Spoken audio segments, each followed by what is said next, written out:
To summarize it, in an attempt to debunk this conspiracy theory as I thought it was, I didn't debunk it. It literally changed my life. Like I said, this is hard for me because it's not easy standing here and telling my story. One day I was going through that computer system, which if you want to look it up, it's called an Air Force Form 3952. It is the approval of hazardous materials. I was finding tons and tons of large quantities of aluminum, barium, strontium in the forms of oxides and sulfates.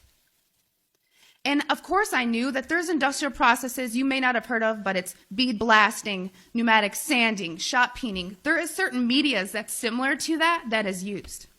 However, I had already accounted for that. I would sit and look at this computer system and say, this shop wants to order this paint. I'm going to tie it to a task. We had to know what was being used, why it was being used, tracking it cradle to grave on how we were going to dispose of it to be compliant with OSHA and the EPA.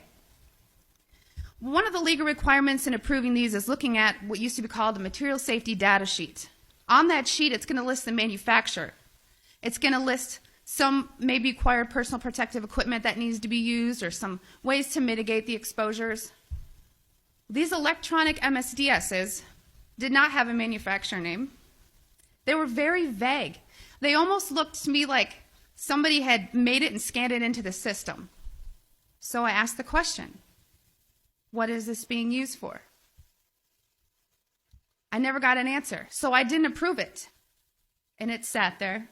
And then the heat came down. Why aren't you? Are you behind on your 3952s? Only a select few of us did that. So I started asking questions. And at that point, my demonization began. So I conducted air sampling. I conducted soil sampling. And I was getting high levels of these contaminants. When I started asking the question again under a new commander, I never in my life thought I would have somebody look me in the face and tell me, I am questioning you. Is there something wrong with you? You've been looking really depressed lately. You know I can put you under a mental evaluation for up to 120 days. Who would take care of your daughter? Because I was divorced at the time. As soon as I heard that, I knew. It validated everything I ever thought. And I thought, I've spent 9 years of my life trying to protect human health, and here we are violating law after law after law. Just sitting here, instead of protecting the people, we are poisoning the people.